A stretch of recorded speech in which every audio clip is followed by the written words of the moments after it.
આજે આપણે એક એવા ચમત્કારિક છોડ વિશે વાત કરવા જઈ રહ્યા છીએ જેના પાનમાં પણ ભગવાનનો વાસ છે। હા મિત્રો, એ છે તુલસી, દેવી માતા લક્ષ્મીનું જીવંત સ્વરૂપ। પરંતુ શું તમે ક્યારેય તુલસીના છોડને ધ્યાનથી નિહાળ્યું છે? તુલસી માત્ર સુગંધ અને શાંતિ જ નથી આપતી, પરંતુ એ આપણા જીવનના શુભ કે અશુભ સમય વિશે પણ અગાઉથી જ સંકેત આપનારી દેવી શક્તિ છે। તે આપણા જીવનના શુભ કે અશુભ સમય વિશે અગાઉથી સંકેત આપે છે, જેમાં તુલસીનો એક એક પાન, એક એક ડાળ એક સંદેશ આપે છે। જો તુલસીનો છોડ એ તેજસ્વી લીલો રહે તો તે દર્શાવે છે કે ઘરમાં સુખ, સમૃદ્ધિ અને આનંદ વધવાના છે। પણ જો એ અચાનક પીળી પડવા લાગે તો એ કોઈ મુશ્કેલ સમયની ચેતવણી પણ આપતા હોઈ શકે। તો આવી રીતના તમામ ગુપ્ત સંકેતો આપણે આજના આ વિડીયોમાં જોઈશું।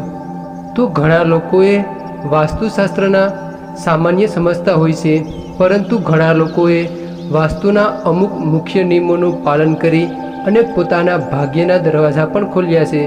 તો આપણે અમારી આ ચેનલમાં આવા તમામ મુખ્ય વાસ્તુના નિયમોને લગતા વિડીયો મૂકેલા છે, તો અત્યારે જ અમારી આ ચેનલને સબસ્ક્રાઈબ જરૂર કરતા જજો। તો મિત્રો, આજનો વિડીયો ખૂબ જ જ્ઞાનવર્ધક થવાનો છે, તો વિડીયોને છેલ્લે સુધી અવશ્ય જોતા રહેજો। મિત્રો, દરરોજ તુલસીની પૂજા કરો, પરંતુ સાથે સાથે એને ધ્યાનથી નિહાળો પણ। એ તમારી સાથે વાત કરે છે, પણ એની ભાષા એ પાંદડા અને તેની પરિસ્થિતિની હોય છે। જો તમે પ્રેમથી તેની સંભાળ લેશો તો એ તમારી દરેક પ્રાર્થનાને પૂર્ણ કરવા માટે માતા લક્ષ્મીને આમંત્રણ આપી શકે।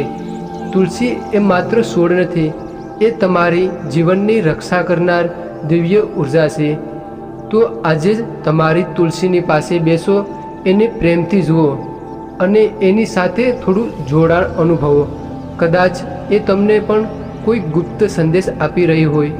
તો શાસ્ત્રોમાં એવું લખ્યું કે તુલસી એ કોઈ સામાન્ય છોડ નથી, પણ એ માતા લક્ષ્મીનો એક અવતાર છે। જ્યાં તુલસીનો વાસ હોય ત્યાં ભગવાન વિષ્ણુ અને લક્ષ્મીજી બંને નિવાસ કરે છે। તુલસીની પૂજા કરવાથી માત્ર પાપ ધોવાતા નથી, પરંતુ ઘરમાં સુખ, સમૃદ્ધિ, શાંતિ અને ધન એ આપોઆપ આવી જાય છે। તો મિત્રો, તમે તુલસીની સાચી સેવા કરો છો તો તમારું ઘર ક્યારેય પણ ગરીબ નથી બનતું। તો પદ્મ પુરાણમાં કહેવાયું, જે તુલસીની પૂજા કરે છે તેને મૃત્યુ પછી નર્કમાં સ્થાન મળતું નથી। મરણ સમયે જો કોઈના મોઢામાં તુલસીનું પાન મૂકવામાં આવે તો તેની આત્માને સીધો મોક્ષ મળે છે। તુલસી ભગવાન વિષ્ણુને એટલી પ્રિય છે કે શ્રી કૃષ્ણ પોતે કહે છે કે તુલસી વગર મારું પૂજન અધૂરું છે। તો એટલે જ દરેક વિષ્ણુ મંદિરમાં તુલસી વિના આરતી પણ થતી નથી।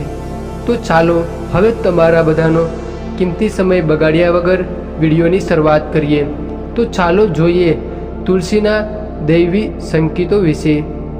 તો પહેલું, તુલસી અચાનક સુકાઈ જવી। જો તુલસીનો છોડ સારી રીતે ઉગી રહ્યો હોય અને અચાનક સુકાઈ જાય તો સમજો કે આ એક ખૂબ અશુભ સંકેત ગણાય। આવો સંકેત સૂચવે છે કે આવનારા સમયમાં કોઈ આર્થિક નુકસાન અથવા તો તમારા પરિવાર પર મુશ્કેલીઓ આવી શકે। શાસ્ત્રોમાં લખ્યું છે કે તુલસીનું અચાનક સુકાવું એ દેવી લક્ષ્મીની વિદાયની ચેતવણી છે। એટલે તરત જ તુલસીની પૂજા કરો, દીવો પ્રગટાવો અને ઘરમાં સાત્વિક વાતાવરણ રાખો। બીજું, તુલસીની પાસે કીડીઓ આવવી। જો તુલસીની માટલામાં કીડીઓ આવવા લાગે તો એ લક્ષ્મીના આગમનનો સંકેત છે। પરંતુ જો કરોળિયા, જીવજંતુ કે માળા બને તો એ સંપત્તિ નુકસાનની ચેતવણી આપે છે। તેથી તુલસીની નિયમિત સફાઈ કરો, પાણી આપો અને સુગંધિત દીવો પ્રગટાવો। ત્રીજું, જો તમારા ઘરના તુલસીના છોડ જે જગ્યાએ હોય જો તેની આસપાસ ગરોળી આમ તેમ આટા મારતી જોવા મળે તો તે એવો સંકેત હોઈ શકે કે તમારા ઘરમાં પણ માતા લક્ષ્મીનું આગમન થવાનું છે. ચોથું, જો તુલસીના લીલા પાંદડા પડવા લાગે.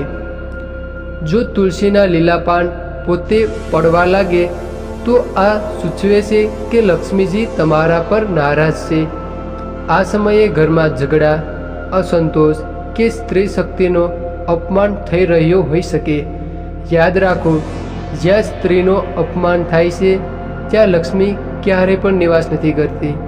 તેથી ઘરમાં સદાય પ્રેમ, શાંતિ અને સ્ત્રીઓ પ્રત્યે ખાસ આદર રાખો. છઠ્ઠું, તુલસીની આસપાસ જો બીજા છોડ ઉગે. જો તુલસીની આસપાસ સ્વાભાવિક રીતે અન્ય નાના છોડ ઉગે તો આ એક ખૂબ શુભ સંકેત ગણાય. એ સૂચવે છે કે ઘરમાં આનંદ, સુખ અને ધનની વૃદ્ધિ થવાની છે. તુલસી સ્વયં જીવન શક્તિનો સ્ત્રોત છે અને એની આસપાસ ઉગેલા છોડ એ સમૃદ્ધિના પ્રતીક છે. સાતમું, તુલસીનો સ્વયં ઉગેલો છોડ. જો તમારા ઘરની બહાર અથવા આંગણામાં તુલસી એ સ્વયં ઉગી આવે તો એ એક ખૂબ જ શુભ અને દિવ્ય સંકેત છે. એ સૂચવે છે કે દેવી માતા લક્ષ્મી સ્વયં તમારા ઘર તરફ આકર્ષિત થઈ છે. આવા ઘરમાં વિષ્ણુજીની કૃપા હંમેશા રહે છે. આઠમું, તુલસીની પાસે દૂધવાળા કે કાંટાવાળા છોડ ન લગાવો. તુલસીની નજીક ક્યારેય પણ કેક્ટસ, મની પ્લાન્ટ અથવા દૂધવાળા છોડ ન લગાવવા જોઈએ. આ બધા છોડ નકારાત્મક ઉર્જા ફેલાવે છે અને તુલસીની શક્તિ કમ કરે છે. તેથી હંમેશા તુલસીને એક સ્વચ્છ માટલામાં વાવો અને તેની આસપાસ શુદ્ધતા રાખો. નવમું, તુલસીની કાળજી અને તુલસી માતાની પૂજા. તુલસીની પૂજા કરવી એ લક્ષ્મીજીની પૂજા કરવાના બરાબર છે. દરરોજ સવારે તેને શુદ્ધ પાણી આપો, ત્યાં દીવો પ્રગટાવો અને સાંજે આરતી કરતી વખતે તુલસીના પાન પર થોડું કપૂર અથવા તો અગરબત્તી ફરકાવો.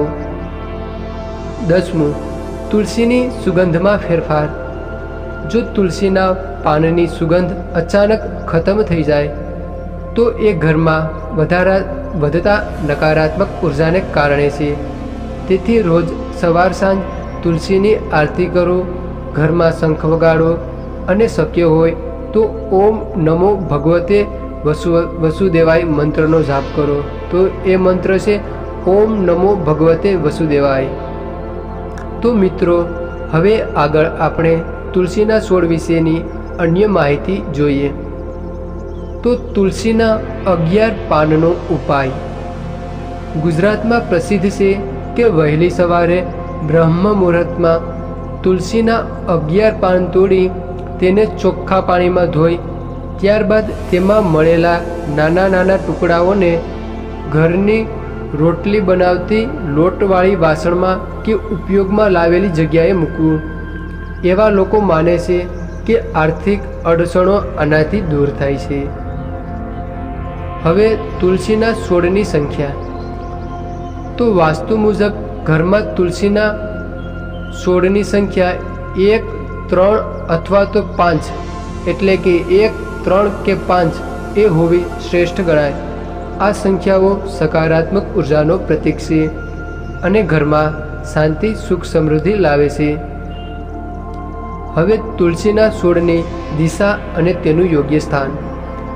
ઉત્તર દિશા, પૂર્વ દિશા અથવા તો ઉત્તર પૂર્વ, આ દિશાઓમાં તુલસીના છોડનું સ્થાન ઘરમાં શુભ ઉર્જાનો પ્રવાહ વધારવા માટે યોગ્ય માનવામાં આવે છે. તેનાથી થતા લાભો.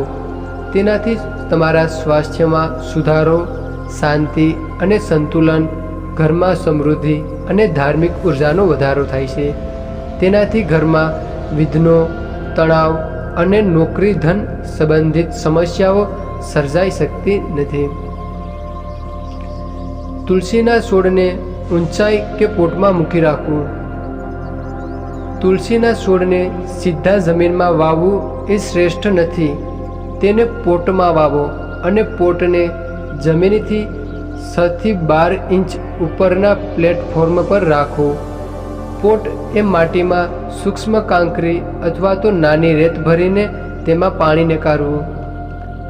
ઊંચાઈ પર રાખવાથી ઘરના તમામ લોકો માટે તુલસીની ઉર્જા સ્પર્શક બની રહે છે. હવે તુલસીના અન્ય છોડો સાથે સંલગ્નતા અને સકારાત્મક જોડાણ. લાલ, સફેદ કે રંગીન ફૂલોવાળા નાના છોડ સાથે તુલસી યોગ્ય રહે છે. કાંટાવાળા છોડ તુલસીની આસપાસ ન રાખો, કારણ કે તે ઉર્જાની સરસાઈએ રોકી શકે છે.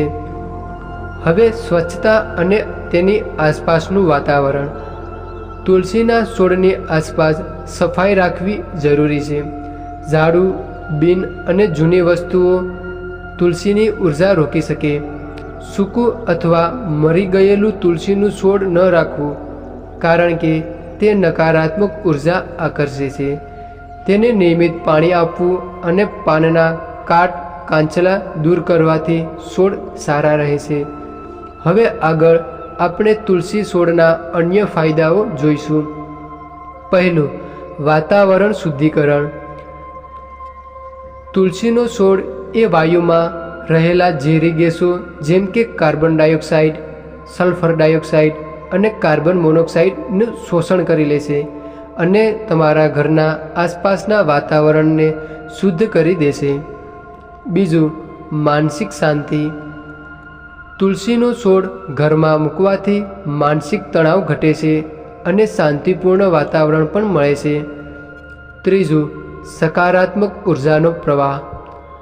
તુલસી ઘરમાં સકારાત્મક ઉર્જા લાવવાનું કામ કરે છે અને નકારાત્મક ઉર્જાને દૂર કરે છે. ચોથું, સ્વાસ્થ્યલક્ષી લાભો.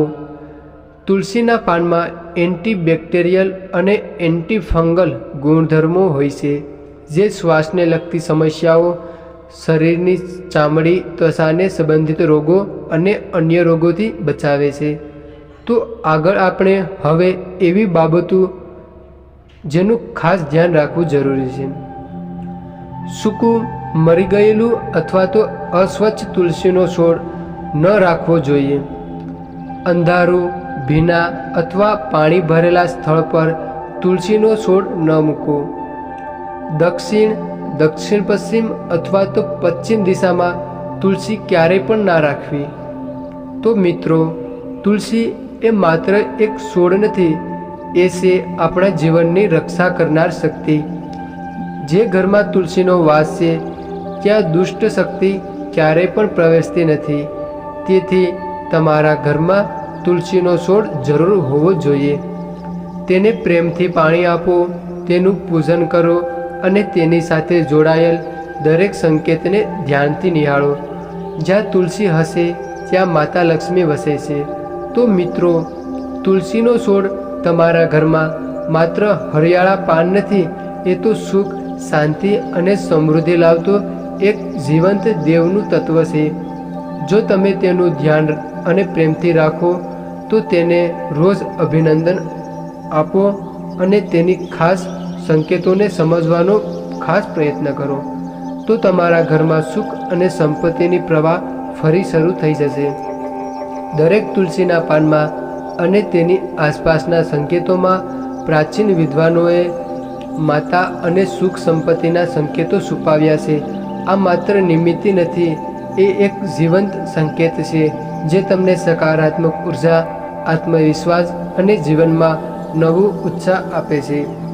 ઘરના જુદા જુદા ખૂણામાં તુલસીના સંકેતો જોતાં જ તમે અનુભવશો કે સુખ અને ધન તમારી તરફ આકર્ષાય છે અને જીવનમાં અગર પગલે નસીબ તમારી સાથે ચાલે છે. એટલે તુલસીનો આ પવિત્ર જોડાણ તમારા ઘરમાં માતા લક્ષ્મીની હાજરીનું પ્રતીક છે. અને જો તમે તેની કૃપા અને સંકેતોને સમજશો તો જીવનની દરેક વેઠમાં સમૃદ્ધિ, શાંતિ અને આનંદ તમારા હાથે હાથ મિલાવીને ચાલશે.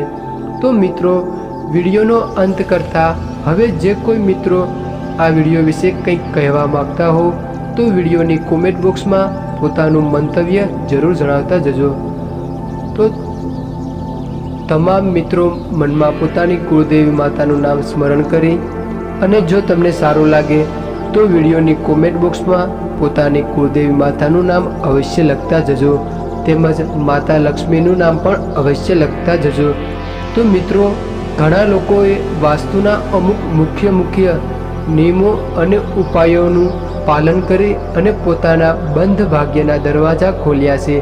તો મિત્રો, અમારી આ ચેનલ પર વાસ્તુને લગતા તમામ મુખ્ય ઉપાયોના વિડીયો મૂકેલા છે, તો અત્યારે જ અમારી આ ચેનલને જરૂર સબસ્ક્રાઈબ કરતા જજો।